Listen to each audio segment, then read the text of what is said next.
Waste Bengal primary TET exam guideline.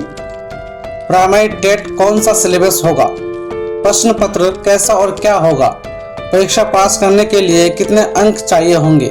पश्चिम Bengal primary शिक्षा board ने primary TET 2022 के संबंध में सभी आवश्यक जानकारी का डिस्क्रिप्शन देते हुए गाइडलाइन जारी किए हैं। प्राइमरी शिक्षा बोर्ड का दावा है कि टेट के इतिहास में ये पहली बार है कि इस तरह के गाइडलाइन पब्लिश किए गए हैं। बोर्ड के अध्यक्ष गौतम पाल के अनुसार गाइडलाइन में परीक्षा सिलेबस, पैटर्न, प्रश्न पत्र और टेट के संबंधित अन्य आवश्यक जानकारी शामिल है। टेट के इतिहास में ये पहली बार है कि शुरू से ही ट्रांसपेरेंसी बनाए रखने के लिए इस तरह की पहल की गई है। प्राइमरी टेट इस साल 11 दिसंबर को दोपहर 12 बजे से दोपहर 2:30 बजे तक राज्य भर में आयोजित की जाएगी। परीक्षा 2.5 घंटे के ड्यूरेशन की होगी और कुल 150 अंक की होगी।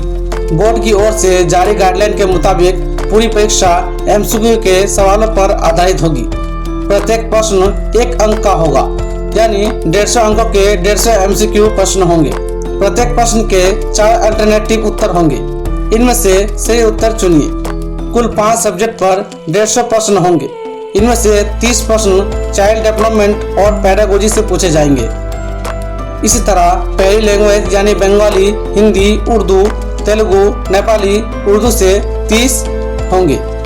दूसरी लैंग्वेज इंग्लिश से 30 पूछे जाएंगे और मैथ में से 30 और इन्वायरमेंटल साइंस से 30 प्रश्न होंगे।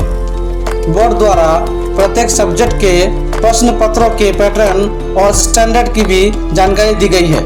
उदाहरण के लिए पहली भाषा के मामले में पसंद के माध्यम में कॉम्पिटेंसी ऑफ एग्जामिनी को वेरीफाइड करने के विजन से प्रश्न पूछे जाएंगे। एवरी सब्जेक्ट के लिए एक डिटेल सिलेबस भी प्रदान किया गया है। एग्जामिनी के बीच प्रश्न पत्र कैसा होगा, इसके बारे में एक नेचुरल विचार पैदा करने के लिए गाइडलाइन में मॉडल और पैटर्न प्रश्न पत्र भी दिए गए हैं। जैसा कि बोर्ड द्वारा सूचित किया गया है, प्राथमिक टेट में कोई नेगेटिव मार्किंग नहीं किया जाएगा, यानी किसी प्रश्न का गलत उत्तर देने पर अंक नहीं काटे जाएंगे। प्रश्न पत्र बंगाली और अंग्रेजी इन दोनों भाषाओं में होंगे।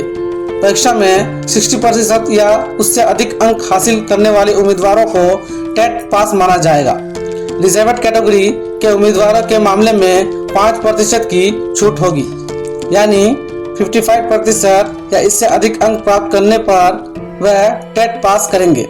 सभी कैटेगरी में TET certificate valid for life रहेगा। टेट सर्टिफिकेट के लिए एक उम्मीदवार जितनी बार चाहे टेट में भाग ले सकता है। एक उम्मीदवार जो टेट 2022 में पास कर चुका है, भविष्य में फिर से टेट में भाग ले सकता है यदि वह अपने स्कोर को सुधार करना चाहता है। हालांकि West Bengal primary TET exam pass करने के मतलब जरूरी नहीं है कि नौकरी मिल जाए। इसको लेकर गाइडलाइन में चेतावनी दी गई है। यह कहा गया है कि टेट पास करने से कोई उम्मीदवार अपॉइंटमेंट पाने का हकदार नहीं हो जाता है। यह भर्ती नॉर्म्स में से एक है। साथ ही एग्जामिनीज को परीक्षा के कुछ नियमों की जानकारी दी गई है। ऐसे में किसी भी उम्मीदवार को बिना वैलिड प्रवेश पत्र के परीक्षा केंद्र में प्रवेश की अनुमति नहीं दी जाएगी। यह भी आगाह किया जाता है कि सेंटर सुपरिटेंडेंट, सेंटर इंचार्ज किसी भी सिचुएशन में नियमों के विरुद्ध कुछ भी ना करे। आपको यह हमारी जानकारी कैसी लगी, कमेंट और शेयर करें और सब्सक्राइब करें। Thank you for watching.